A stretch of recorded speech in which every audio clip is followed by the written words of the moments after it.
Ở đây là một cái hình tổng hợp khó nhất. Chúng ta thấy cái hình này, cái phim nó nghèo quá, nó có phân nửa cái phim thôi.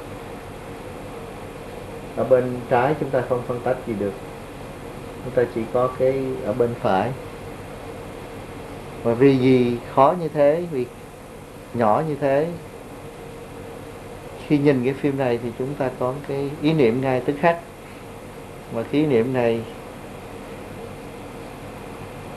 trong một số lớn các sinh viên đã nhìn phim này và sẽ nói đây là cái tràn dịch tràn khí màng phổi chứ đâu có cái gì.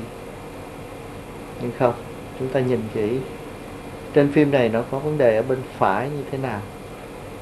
Thứ nhất, chúng ta thấy nó có hai phần, cái phần ở dưới phía nửa dưới và phần nửa trên.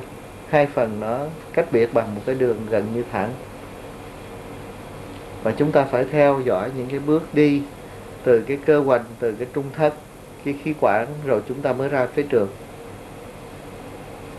Sau khi phân tách như thế chúng ta sẽ thấy được cái vấn đề. Thứ nhất, chúng ta thấy cái cơ hoành ở bên phải thì chúng ta thấy còn là mờ, chúng ta thấy còn được cái gốc sườn hoành ở đây, đúng chưa? Chúng ta thấy cái gốc sườn hoành ở đây, cái cơ hoành nó còn là mờ ở đây. Điểm thứ hai, chúng ta thấy cái trung thất nó kéo về phía bên bệnh lý. Chúng ta thấy cái mỏm tim này nó gần cái đường biên cột sống lưng đó. Đây là đường biên cột sống lưng, cái mỏm tim đây. Và nó kéo rõ hơn nữa là khi chúng ta đi tới cái số 3 là cái khí quản. Khí quản này nó kéo hẳn về phía bên bệnh lý. Vậy thì chúng ta phải đổi cái ý niệm của chúng ta ngay.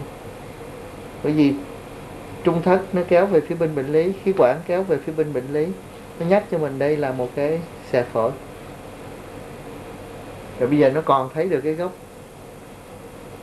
gốc sườn hoành này, cái gốc tâm hoành này thì chúng ta không thấy rõ.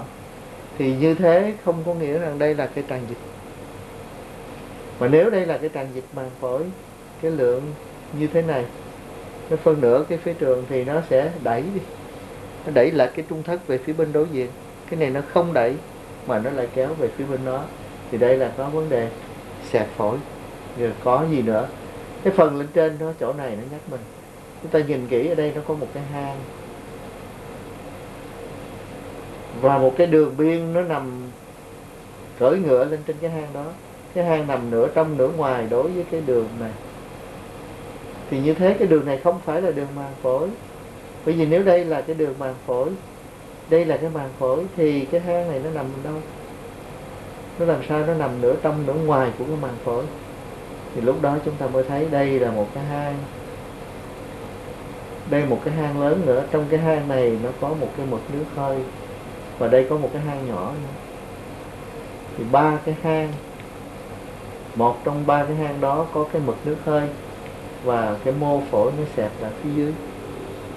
Thì đây là một cái xẹp phổi và những hình ảnh ba cái hang ở trên cái phần trên. Những hình ảnh này nếu chúng ta không phân tách kỹ, nếu chúng ta vội vã, chúng ta kết luận là một cái tràn dịch tràn khí màng phổi để mà chúng ta xử lý ngay tức khắc, thì những trường hợp này các bạn trẻ hay thích ra tay can thiệp, đặt cái ống dẫn lưu. Và khi đặt ống dẫn lưu thì chúng ta sẽ thấy cái gì, chuyện gì nó sẽ xảy ra.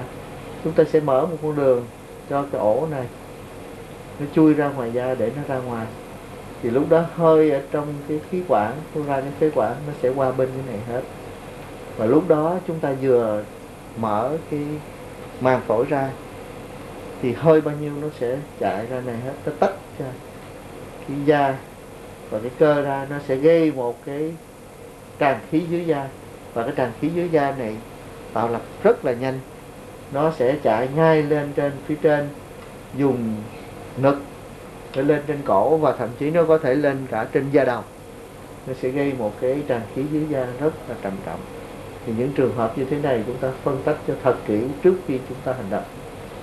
Những trường hợp khó khăn như thế này chúng ta cần thăm dò bằng cách chọc giò. Chúng ta sẽ chọc giò ở dưới đáy này. Thì cái tràn dịch này, nếu chúng ta nói đây là cái tràn dịch nó chỉ là một mực nước hơi ở trong cái hang lớn này có mực nước hơi, thì khó mà có thể chúng ta chọc ngay vô trong này được.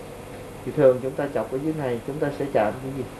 Một cái mô phổi nó đặt trở lại, chúng ta không ra hơi, không ra dịch, chúng ta chỉ ra một cái phần máu và chạm phải một cái mô phổi nó cứng trở lại, thì chúng ta ngừng trở lại và chúng ta xem kỹ cái phim trở lại, để chúng ta chỉ can thiệp bằng cách điều trị nội khoa mà thôi, chứ không bao giờ chúng ta can thiệp đặt cái ống dẫn lưu những trường hợp như thế này.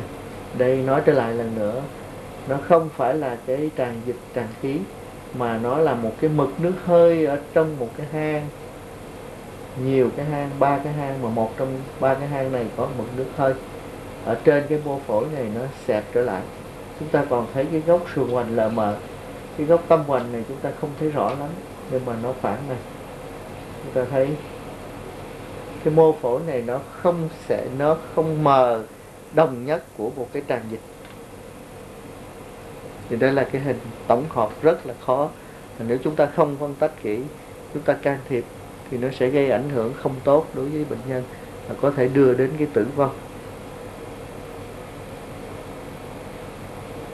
Thì cái phần trình bày về mô phổi, về màng phổi đến đây là hết. Sau đây thì chúng ta sẽ xem cái hình phổi nghiêng để kết thúc cái phần đọc X quang phổi của chúng ta.